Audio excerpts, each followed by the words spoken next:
Hello दोस्तों। तो मेरे इजी मैथमेटिक्स इस चैनल में आप सभी का फिर से स्वागत है। मैंने mathematical lecture series 10th class के स्टूडेंट के लिए बनाई है। मैथ्स इसमें से part first that is algebra मैं आपके साथ डिस्कस कर रही हूँ।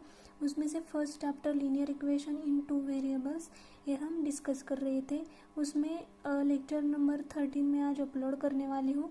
उसमें मैं प्रॉब्लम सेट 1.3 डिस्कस कर रही हूँ। लेक्चर नंबर 11 एंड 12 इस दोनों लेक्चर में मैं प्रैक्टिस सेट 1.3 डिस्कस कर रही हूँ और उसमें से question number 3 solve the following simultaneous equation using Cramer's rule ये हम डिस्कस कर रहे थे। उसी में क्वेश्चन नंबर 3 में से थर्ड नंबर का प्रॉब्लम मैं आपके साथ डिस्कस कर रही हूँ। तो हमारा प्रॉब्लम क्या है, x + 2y = -1 and 2x - 3y = 12। तो दोस्तों देखो, मैथ्स है ये बहुत ही इजी है, सिर्फ उसे कंसेप्चुअल स्टडी करो। कंसेप्चुअल स्टडी मीन्स क्या, तो देखो हमें अभी इक्वेशन पूछा गया है कि simultaneous equation by using Cramer's rule हमें सॉल्व करना है। लेकिन हमें क्रैमर्स रूल ये दिखाई दिया कि हमें क्लिक होना चाहिए कि क्रैमर्स रूल में हम करते क्या है और हम simultaneous equation by using Cramer's rule कैसे सॉल्व करते हैं। तो हम उसकी प्रोसीजर में आपको पहले बताती हूँ। तो हम सबसे पहले इन दोनों को कंपेयर करेंगे जनरल इक्वेशन के साथ और उसके बाद हम कंपेयर करने के बाद हमें a1 b1 c1 and a2 b2 c2 इन सभी की वैल्यू मिल जाती है और इस वैल्यू का यूज़ करके हम d फाइंड आउट करते हैं, dx फाइंड आउट करते हैं एंड dy फाइंड आउट करते हैं। और बाय यूजिंग क्रैमर्स रूल हमें पता है x = dx/d and y = dy/d। तो इनकी वैल्यू हम वहाँ पर सब्स्टिट्यूट करेंगे और हमें x एंड y मिल जाता है। जब हमें साइमल्टेनियस इक्वेशन क्रैमर्स रूल से सॉल्व करने के लिए कहते हैं तब हमें x एंड y की वैल्यू निकालनी है। ये सबसे पहले हम ध्यान में रखेंगे और उसके बाद हम सॉल्व करने के लिए शुरुआत करेंगे। तो हमें x एंड y की वैल्यू निकालनी है। तो सबसे पहले हम इधर राइट करेंगे कंपेयर। सबसे पहले हम यहाँ पर कंपेयर करेंगे। देखो, compare the given equation with a1x + b1y = c1 and a2x + b2y = c2। तो देखो, इसको हम कंपेयर करेंगे, ये दो इक्वेशन हम इन दोनों के साथ कंपेयर करेंगे तो हमें मिल जाता है then we get a1 = 1, b1 = 2 and c1 = -1। Similarly second number के इक्वेशन को भी हम इसके साथ कंपेयर करेंगे तो हमें मिलेगा a2 = 2, b2 = -3 एंड c2 = 12। तो देखो, हमें इस वैल्यू का यूज़ करके d की वैल्यू फाइंड आउट करनी है, dx की वैल्यू फाइंड आउट करनी है एंड dy की वैल्यू फाइंड आउट करनी है। Then we write here now we have to find the value of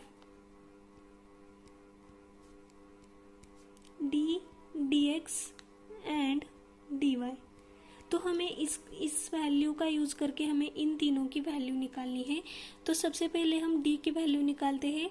d = तो पता है हमें d x एंड y इस वेरिएबल के कोएफिशिएंट इस डिटर्मिनेंट में हम लिखते हैं, that is a1 a2 b1 b2। Then we substitute all of 4 value. a1 a2 is 1 2, b1 b2 is 2 and -3 is equal to, then यहाँ पर हमें क्रॉस मल्टीप्लिकेशन करना है, that is 1 × -3 -2 × 2। जब हम डिटर्मिनेंट सॉल्व करते हैं तब हम यहाँ क्रॉस मल्टीप्लिकेशन करते हैं और इन दोनों को सब्ट्रैक्ट करते हैं। तो यही हमने यहाँ पर किया है। 3 1 * 3, लेकिन ये minus sign as it is रहेगा, -2 2 * 4 देन -7। तो हमारे d की वैल्यू मिल गई -7। तो उसके बाद हमें dx की वैल्यू निकालनी है, लेकिन हमने पॉइंट में ये स्टडी किया है कि जब हम dx की वैल्यू निकालते हैं तब हमारे x इस वेरिएबल के कोएफिशिएंट यहाँ पर रिप्लेस हो जाते हैं कांस्टेंट टर्म से। तो यहाँ पर a1 a2 रिप्लेस हो जाएगा c1 c2 से एंड b1 b2 हमारा एज इट इज़ रहेगा। Then we substitute all of that value. c1 c2 क्या है -1 12 एंड b1 b2 क्या है 2 एंड -3। देन फिर से हमें यहाँ पर क्रॉस मल्टीप्लिकेशन करना है। -1 इंटू -3 -2 इंटू 12। तो 3 1 जार 3, ये माइनस माइनस प्लस हो जाएगा, -12 2 जार 24 विच इज इक्वल टू -21। तो हमारी dx की वैल्यू मिल गई हमें -21। तो हमारा थर्ड हमें क्या निकालना है dy। जब हम dy निकालते हैं तो dy निकालते वक्त भी सेम dx की तरह y इस वेरिएबल के कोएफिशिएंट यहाँ पर रिप्लेस हो जाएंगे कांस्टेंट टर्म से। तो देखो यहाँ पर y इस वेरिएबल के कोएफिशिएंट b1 एंड b2 है, तो ये रिप्लेस हो जाएंगे c1 एंड c2 से and a1 a2 as it is रहेगा एंड यहाँ पर c1 एंड c2 आ जाएगा। Then we substitute all of that value. a1 a2 क्या है हमारा 1 2 एंड c1 c2 क्या है -1 एंड 12। देन फिर से यहाँ पर क्रॉस मल्टीप्लिकेशन करना है। 1 इंटू 12 -1 इंटू 2। तो 12 1 जार 12 -2 1 जार 2, लेकिन ये माइनस है एज इट इज़ रहेगा। देन 12 ये माइनस माइनस प्लस हो जाएगा, 12 + 2 विच इज़ इक्वल टू 14। तो हमारे dy की वैल्यू मिल गई। तो यहाँ पर हम लिखते हैं d is equal to -7, dx is equal to -21 and dy is equal to 14। तो चलो हमें बाय यूजिंग क्रैमर्स रूल दोस्तों हमें यहाँ पर x एंड y की वैल्यू निकालनी है। तो यहाँ पर हम राइट करेंगे now bye using Cramer's rule we have to find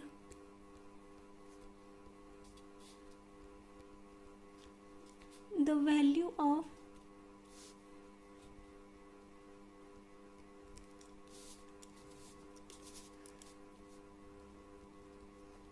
x and y।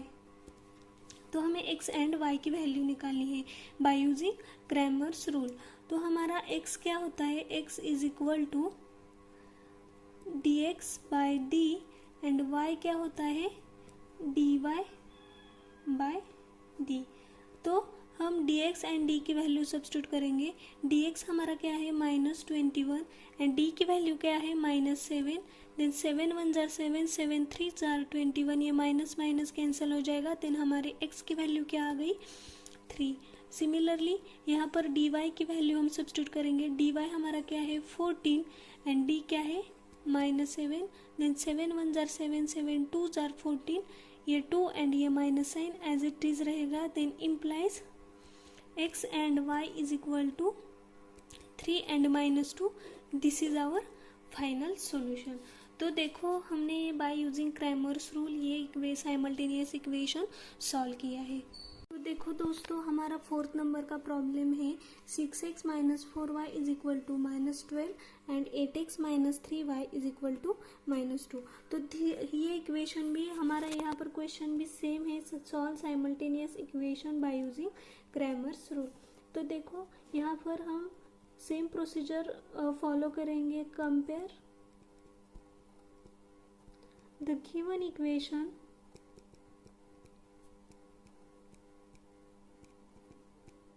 with a1x plus b1y is equal to c1 and a2x plus b2y is equal to c2। then उसके बाद then we get जब हम इन दोनों equation को इसके साथ compare करते हैं तो हमें a1 b1 c1 and a2 b2 c2 इन सब की वैल्यू मिल जाती है। Then we get a1 is equal to 6, b1 is equal to -4, c1 is equal to -12, a2 is equal to 8, B2 is equal to -3, C2 is equal to -2। तो देखो हमें ये सब वैल्यू मिल गई। इसका यूज़ करके हम d की वैल्यू निकालेंगे, dx की वैल्यू निकालेंगे एंड dy की वैल्यू निकालते हैं। Then we have to find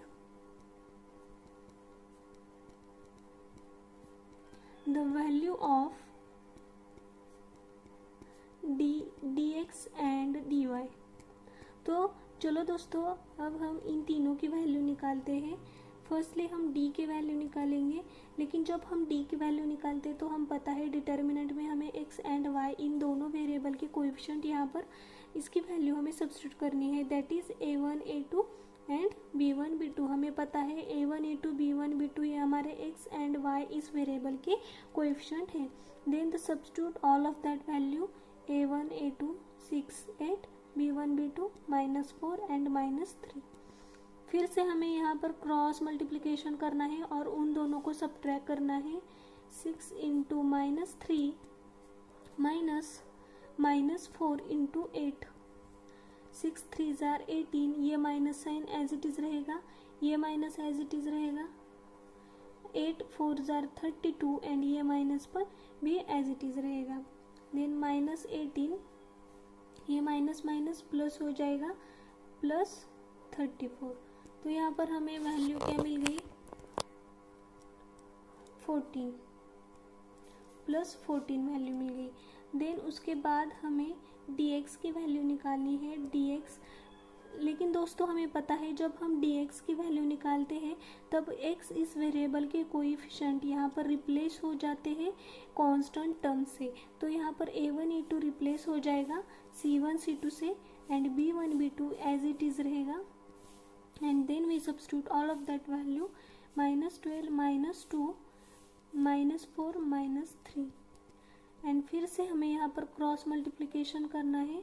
-12 into -3 subtraction करनी है उसकी, -4 इंटू -2।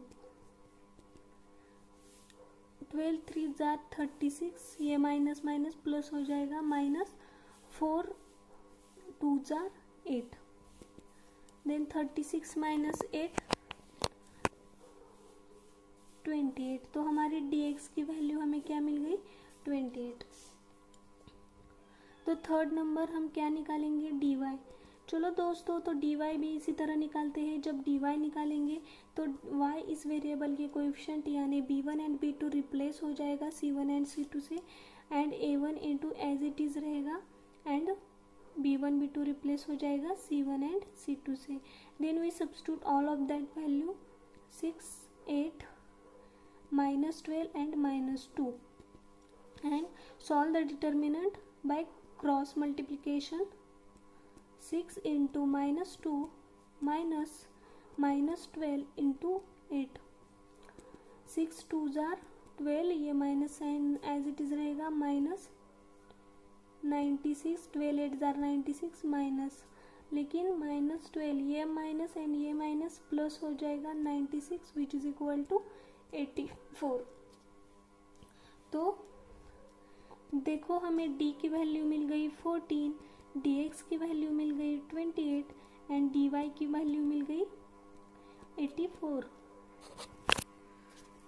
तो अब इस वैल्यू का यूज करके हमें bye using Cramer's rule x and y की वैल्यू निकालनी है।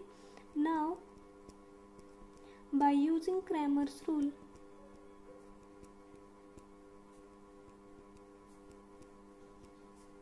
we have to find the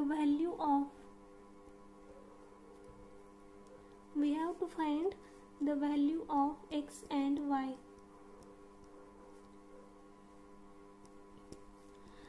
तो बाय यूजिंग क्रैमर्स रूल हमें सॉल्व करना है। तो by using Cramer's rule x is equal to dx by D हमें पता है and y is equal to dy by D. तो चलो दोस्तों सब्स्टिट्यूट ऑल ऑफ दैट वैल्यू। dx क्या है हमारा, dx है 28 एंड d की वैल्यू क्या है 14 एंड dy की वैल्यू क्या है 84 एंड d की वैल्यू है 14। 14 1 2 जार 28 देन 2 एंड 14 वर जार 14, 14 6 जार 84, देन y की वैल्यू क्या आ गई 6।